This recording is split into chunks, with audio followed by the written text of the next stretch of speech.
My name's Elijah. Where I'm from, you have to have more than one hustle. I'm a barber, recording artist, magazine CEO, rap battle league owner, a father, a husband, businessman, among many other things. I also go by many names, but for now you can call me BeardGod. I'm also a big wrestling and sports fan. This is my new podcast, and it will focus on different subject matter. So tune in to the BeardGod Presents the Subject Matter Podcast.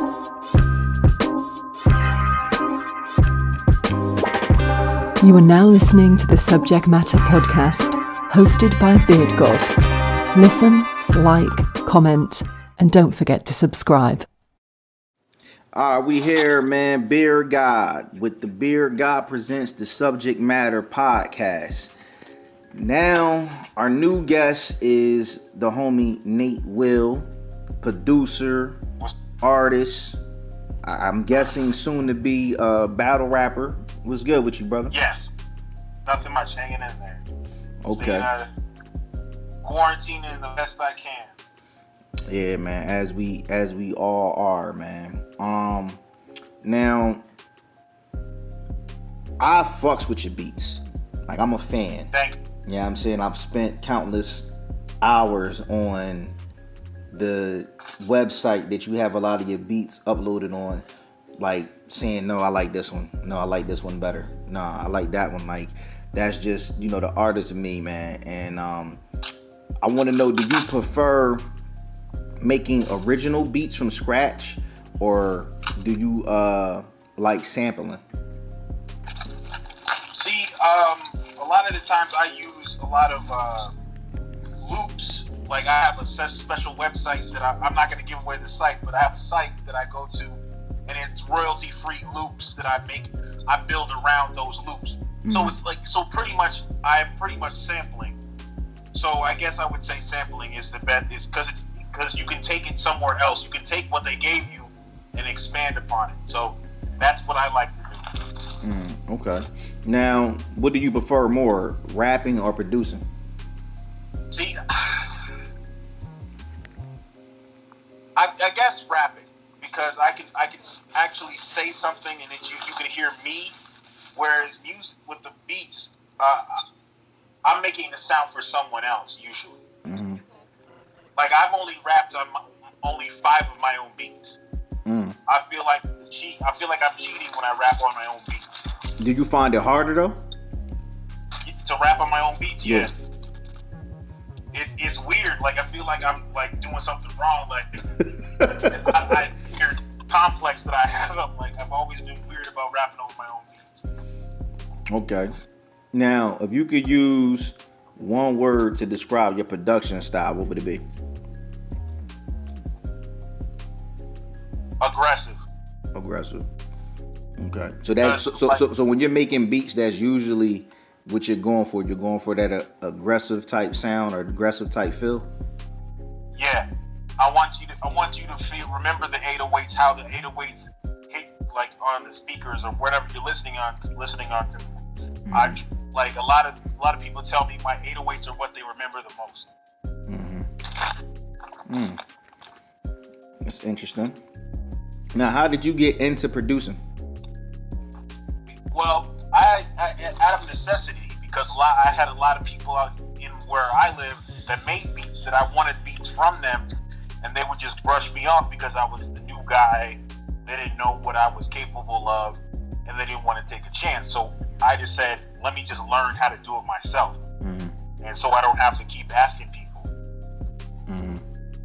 So then I started making beats regularly, and then we are here where we are today. And I started building my own clientele, which I never expected to do. I thought I would make a couple beats and then do a project here and there, and I didn't expect it to be a regular thing.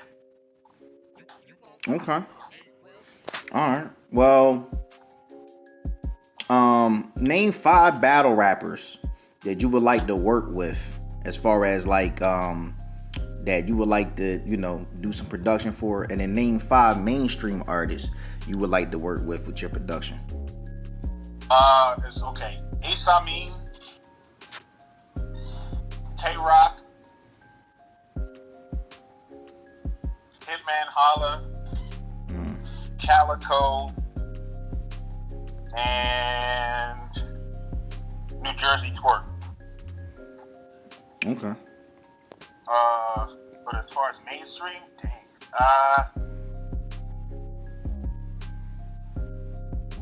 Joyner Lucas,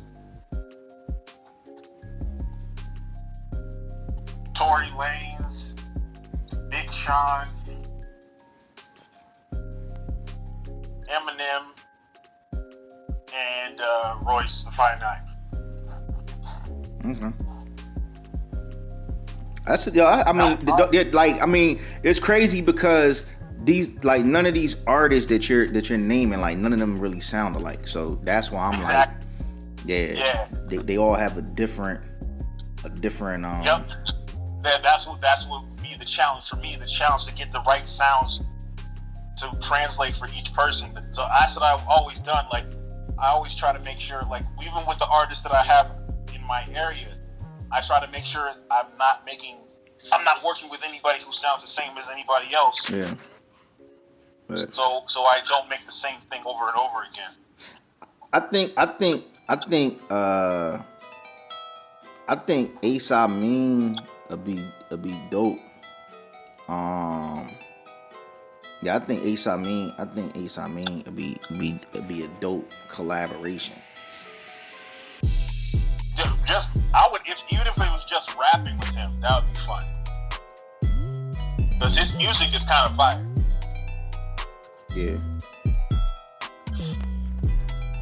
Yeah, I think music is good too. Yeah, I think that would be a good mashup. Yeah, I think that would be a good mashup. Trying to see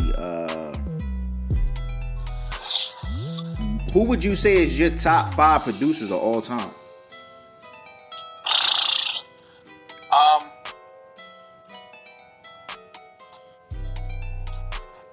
DJ Premier, because of legacy and impact. Dr. Dre.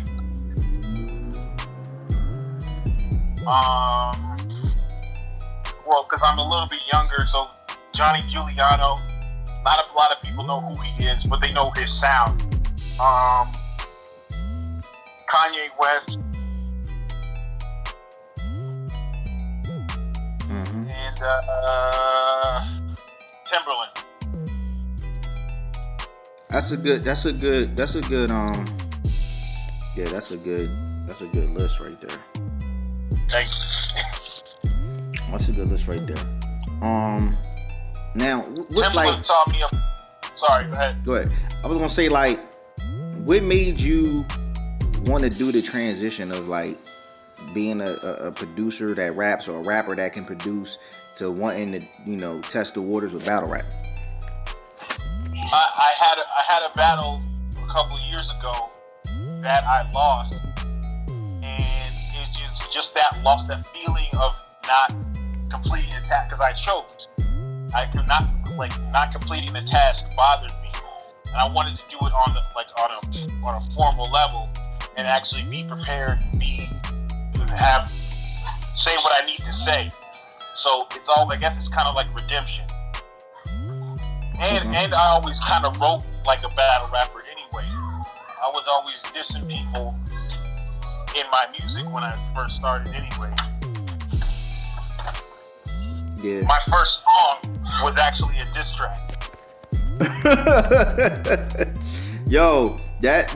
That's crazy. It's crazy that you say that because the first song I wrote was a diss track. Seriously, I remember being, I was in high school, and I remember I had this issue with this dude. Like, dude was just really getting on my nerves, and it was kind of like, I didn't want to fight him. Like, I didn't want to lay hands on him and run the risk of getting expelled because he just was, like, that much under my skin. So what I did was, like, I started as a poet, writing poems, and I just was, like, thinking of some of the most embarrassing shit I could say about this dude, and I wrote it out. And then once I remembered it, it took me about like 2, maybe 3 days to remember it. I remember we was at lunch and I just spit that shit like one day. and everybody was like, "Oh!" Like it was like a dude banging on the table with the pins in his knuckles and a quarter, and it was like, "Oh!" So that was kind of how I start battling. You know what I'm saying? I start battling like based off of that, and then you get tested. People like, "Oh well, come at me, I rap too," and then it just one thing led from another, and you know what I'm saying, that's kind of got started. So I just thought it was interesting that you said your first song was a diss track. And the sad part is the kid could rap. The kid I dissed could rap kinda, but he's never made a song again. Mm-hmm. I feel bad, kind of. Nah, not really, never. But that song kind of got me in my area known. And then I had a beef with a bigger artist. His name was Kool-Aid. Kool-Aid? Wait, what? Wait. Hold up. This dude's name was really Kool-Aid? His rap name was really Kool-Aid. Oh, man. Where the hell was he from, man? He was from Scranton. I was living in Scranton at the time. So,